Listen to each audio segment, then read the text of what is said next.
Alright, let's take a look at the app together because they keep updating the app, which is a good thing, but sometimes it can get a little bit confusing. So the first thing you want to do is to click the bottom bar. You see the four boxes, the third one. That's where you will go to connect your guitar. So just remember that your Bluetooth has got to be on. As long as your Bluetooth is on, you click connect, you should be able to find the guitar as long as it's powered on. Go ahead and tap it. It should do connected, right?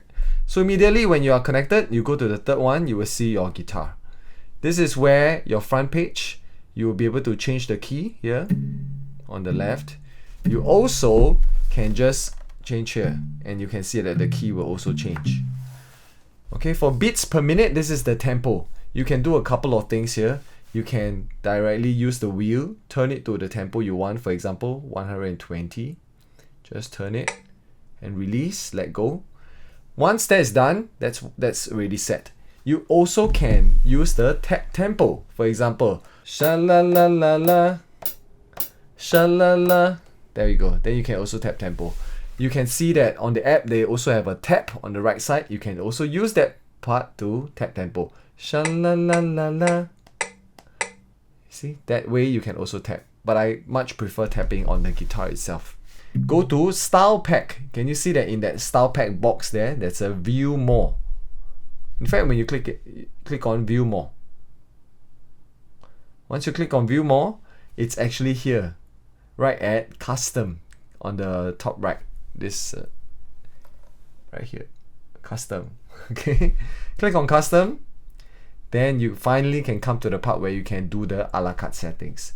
So for example, right now, you can see this is the B pedal, because can you see the little B just behind after the school, the word school? That's where you know those are the B. So this one tells you the pattern that pedal B will activate. For example, right now, this is after school. And A, if I use the A pedal, that's strange. That's strange. Okay. Then what about pop 1? Pop 1, the bottom, is the drum that will activate when you hold the tempo pad and press the pedal B. 3, 4. Okay. And again, of course, we can use the tempo pad to stop it. Can you see that when I click on a new pattern, for example, I'm going to click on verse right now for pedal A. Take a look at my BPM. When I click on verse, my BPM jumps. Sometimes this is quite annoying because when you're setting a song, you already set the tempo, then the BPM keeps jumping. Then you're having to go back, and then set again. Then you'll be like, this is so annoying. There's actually a function you can go to disable that, and that's under Play Settings. Can you see Play Settings right here on the right? Click on Play Settings. That's the BPM lock. So once you lock your BPM, when you choose a new pattern in the screen earlier, then your BPM will not change. So that can be quite helpful. Alright, so my BPM is locked right now. So when I use a different pattern, can you see that my BPM stays at 76? Can you see that? Yeah, that's sort of BPM lock.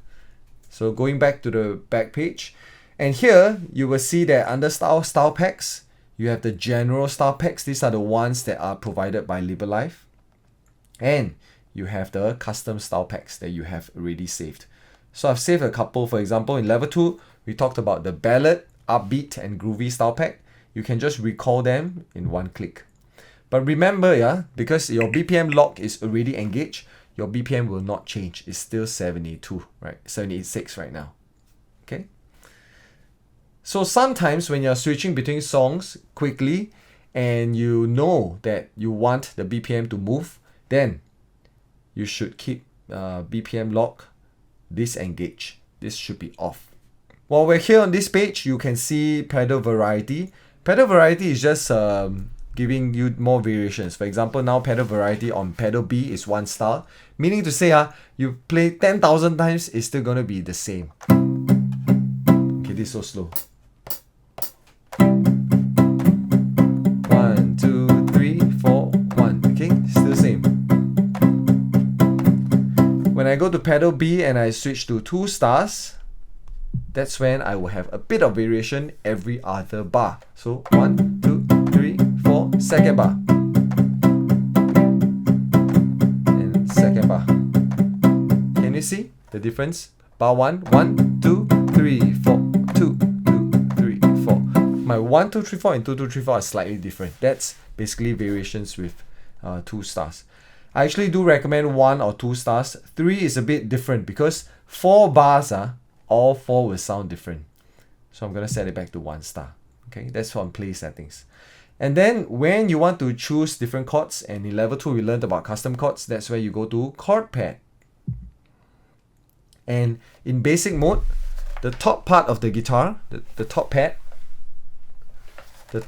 of the guitar, there we go, the top pad, bottom, middle pad, bottom pad is all C. When you click advance, that's when you can unlock the top, the middle, and the bottom. And there's actually a light over here on the guitar that you should rely on to let you know which one you're pressing. Okay, and now with the new settings, it's actually very good because you can now, after doing all the work to set all the custom chords, you can now save it as a custom setting. This is so good because we actually did quite a lot of custom chords for our NDP mashup, and in one click, I can recall that setting. This is actually very, very helpful for chord pads. Okay, so that's on custom chord pads. Now we come to volume adjustment. You have the overall volume, which you can set here. You can see all this actually moves. You can also set the melody, which is basically it's a function of the app. When you go to different songs, and there are some songs where it's multi-track, that's the melody that is setting, that the volume of the melody. But if you are not using the app to play, then that function doesn't really matter much to you.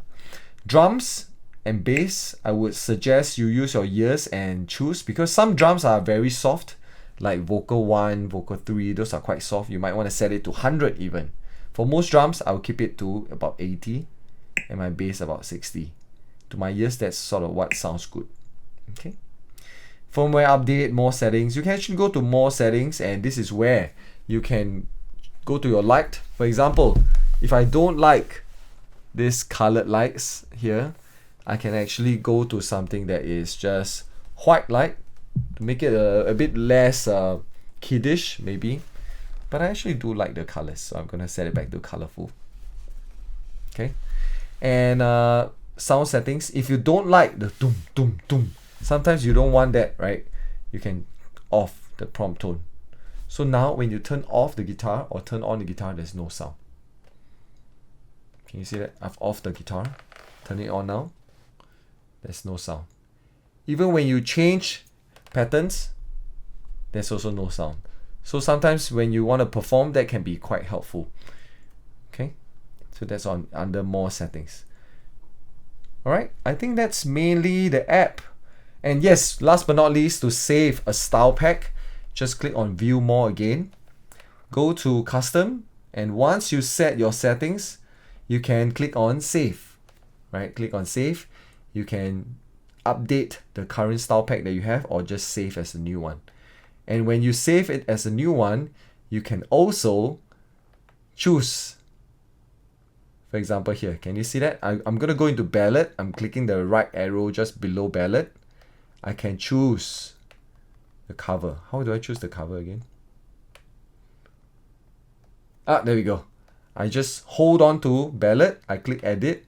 Then I can edit the image, for example, just by clicking on photos. Okay, or edit the name. And I can also click into ballad on the bottom right and edit that individual chord pattern. I'm sorry. In order to edit the chord pattern, you need to, the playing patterns, I mean, you need to go to custom, and then once you edit that again, you save and you click update ballad. Okay, that's how you sort of navigate the app. I hope this has been helpful. Oh yes, one last tip that I want to share with you. Sorry that I'm going a little bit haphazard right now. For example, if you want 86, you don't have to scroll. You can just double tap the number 80, and just click in 86. This can be quite helpful as well. Okay, so that's it for the app. Try not to be distracted or frustrated about the app, because it's really, I think it's quite easy to use. And of course, if you have any questions, just feel free to ask in the group. Okay, good luck.